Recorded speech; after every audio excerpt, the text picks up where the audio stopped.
하나님의 말씀 에베소서 5장 15절입니다. 에베소서 5장 15절을 다 같이 읽겠습니다. 시작. 그런즉 너희가 어떻게 행할 것을 자세히 주의하여 지혜 없는 자 같이 말고 오직 지혜 있는 자 같이 하여. 아멘. 이미 한평생을 사는데 우리는 어떻게 살다 가고 싶습니까? 어리석은 자로, 미련한 자로 그렇게 살다 가면 너무 아까운 인생 아닙니까? 더욱이 크리스찬들은 우리 하나님 앞에서 지혜 있게 살아가야 되기 때문에 오늘 본문의 말씀에서 지혜 있는 자 같이 하여, 여기서 우리 지혜 있는 자에 대해서 오늘 말씀을 나누고자 합니다. 지혜 있는 자, 어떻게 살아야 되는지 지혜 있는 자인 거 하니, 먼저 어떻게 행할 것을 자세히 주의하라고 되어 있습니다. 어떻게 행해야 되는지, 말과 행동에 있어서, 또 더 나아가서 살아가야 되는 삶에 있어서 자세히 주의하라는 거예요. 여기 자세히는 지극히, 대단히 주의하라는 거예요. 조심하라는 거예요. 지혜 있는 자는 삶에 있어서 걸음걸음마다 절대적으로 조심하면서 주의하면서 가게 되어 있습니다. 지혜 있는 자는 반드시 내가 이렇게 살아갈 때 이것이 남에게 유익이 되는지, 하나님께서 인정하시는 발걸음인지 대단히 주의하면서 살아가야 된다는 것입니다. 이것이 지혜 있는 자로서의 삶의 첫 번째인 것입니다. 두 번째, 지혜 있는 자는 지혜 없는 자처럼 하지 말라는 거예요. 지혜 없는 자, 즉 지혜가 무엇입니까? 성경적으로 지혜는 하나님을 경외하는 거예요. 지혜 없는 자는 벌써 하나님을 두려워하지 않는다는 거지요. 삶에서 주변에 한번 돌아보세요. 하나님을 두려워하지 않는 자들, 지혜 없는 자입니다. 어리석은 자라는 거죠. 하나님을 두려워하면 반드시 지혜의 근본이 되는 하나님을 경외하기 때문에 하나님께서 지혜를 주신다는 거죠. 지혜 있는 자는 반드시 지혜 있는 자가 되기 위해서 하나님을 경외해야 되는데, 하나님을 경외하지 않는 자, 지혜 없는 자라는 거죠. 이렇게 되면 안 된다는 것입니다. 또 지혜 없는 자는 하나님을 경외하지 못할 뿐만 아니라 하나님의 말씀을 순종하지 않습니다. 그게 특징입니다. 하나님 말씀을 경청하는 자, 하나님 말씀에 깊이 순종하는 자는 절대 지혜 없을 수가 없습니다. 지혜 있게 된다는 거죠. 지혜 있는 자는 그래서 하나님을 경외하고 하나님의 말씀을 순종하는 자가 되게 돼 있습니다. 내가 하나님을 경외하지 않고 산 지난 날들을 돌아보세요. 얼마나 후회할 일들이 많습니까? 열매를 맺지도 못하고 정말 가치 없는 삶을 살아왔다면 지혜 없는 자지요. 지혜 없는 자. 우리가 이 땅을 살아가면서 인생에 있어서 지혜 있는 자가 되기 위해서는 반드시 하나님을 경외하고 하나님의 말씀에 절대적으로 순종하는 자가 되어야 된다는 거지요. 사도 바울이 이래서 지혜 있는 자가 되기 위하여 지혜 없는 자처럼 그렇게 살지 말라는 거죠. 지금도 주변에 얼마나 많습니까? 아차하는 순간에 지혜 없는 자가 되어서 길거리에서 저렇게 구걸하면서 사는 인생, 인간적으로 육신적으로 볼 때에도 불쌍한 자로 보이지요? 육신적인 것뿐만 아닙니다. 영적으로도 마찬가지입니다. 지혜 없는 자들은 하나님을 두려워하지 않고 하나님 말씀으로 인한 열매를 맺지 못하기 때문에 하늘나라 가면 텅텅 비어있는 그런 거지로 살게 된다는 거예요. 구원은 받았는지 모르지만 하늘 창고에 아무것도 없다는 거죠. 지혜 있는 자가 되어야 되는데 절대적으로 지혜 없는 자 같이 살면 안 된다는 거예요. 그 다음 세 번째로 지혜 있는 자는 16절에 있는 대로 세월을 아끼는 자입니다.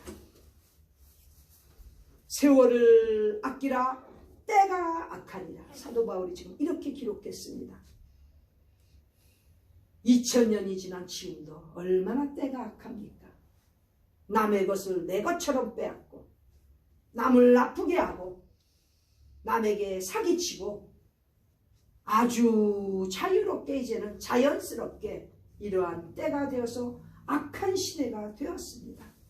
우리뿐만이 아니죠. 앞으로 우리의 후세들 얼마나 악한 시대에 살지 보이지 않습니까? 제가 언제 사석에서도 얘기했지만 요즘 얼마나 그 펜타닐이 유행인지 그 마약 잡으러 경찰들이 차를 덮쳤는데 그 차 안에 수색하면서 그 등치 큰 그 미국 경찰들이 팍팍 쓰러지더라고요. 길거리로. 얼마나 그 냄새가 사람을 힘들게 했으면 경찰들도 그 펜타닐 냄새 그거 조사하러 차 안에 들어가 그 고개만 숙였더라고요. 그런데도 팍 나자빠지더라고요. 그래서 그 다른 경찰 동료가 해독제를 코에다 집어넣고 CPR을 하고 난리가 났습니다. 난 그걸 보고요. 영상을 보고 우리의 후세들은 앞으로 어떤 사회에 살겠습니까? 때가 얼마나 악한데 기독교인들이 정신 안 차리고 살면 우리의 후세들은 팍팍 나자빠지는 그런 삶을 살게 된다는 거죠. 얼마나 때가 악합니까? 이럴 때 지혜 있는 자는 세월을 아끼게 되어 있습니다. 세월을 아끼라. 영어로는 세월을 가장 선용, 유용하게 쓰라 이런 뜻이에요.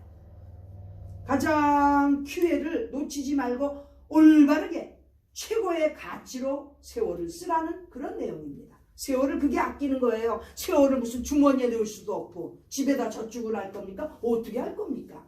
세월을 아끼라는 것은 기회 그 시간마다 가장 하나님께서 기뻐하시는 쪽으로 사용하라는 것이에요. 그럼 이렇게 세월을 아끼려면 우리 지혜 있는 자는 기독교인이면 제일 귀중한 삶의 그 세월이 무엇이겠습니까? 영혼 구원입니다. 영혼 구원. 세월을 아끼는 사람은 반드시 첫 번째로 영혼 구원해야 됩니다. 이 땅에서 100만 불, 200만 불 저축한 것 죽으면 아무 소용없습니다. 자식들이 갖는다고요?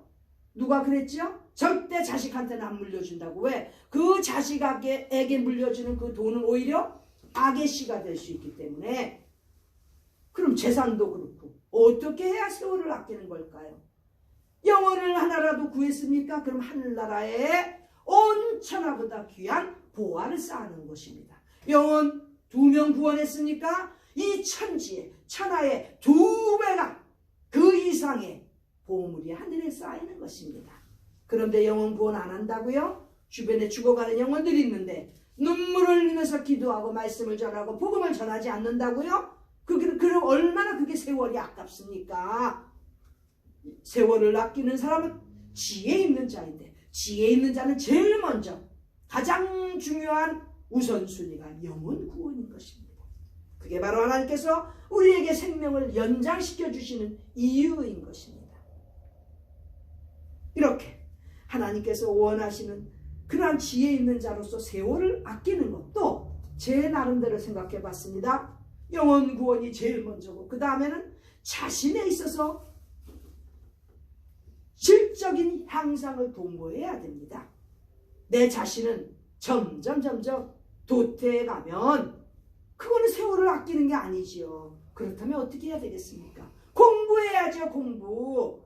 평생을 두고 공부하고 배우고 또 나가서 가르치고 이렇게 해야 세월을 아끼는 지혜로운 자라는 거죠. 우리 학교도 그래서 이번부터는 이제 점점 더 우리 학교의 박사과정을 점점 더 확산시키려고 합니다. 전에는 우리 학교 졸업생들만을 대상으로 했는데 앞으로는 확산을 시켜서 우리 기독교인들이 실력 있는 기독교인들이 박사학위를 받을 수 있도록 이제 교과 과정을 점점 더 외부로 확산시킬 것입니다. 그래서 기독교인들이 더욱더 공부 열심히 하고 실력 있는 사람 되어야지. 세상 사람들도 지금 얼마나 학위들을 잘 받고 얼마나 많은 것들을 배워나갑니까? 지금은 아차하면 뒤집니다. 그렇다면 우리 기독교 대학들도 점점 더 우리 기독교인들을 위해서 공부할 수 있는 장을 열어줘야 되기 때문에 우리 학교도 이제 확산을 시켜서 외부로도 실력 있는 사람들을 받아서 박사학위 과정을 점점 더 확산시키려고 합니다.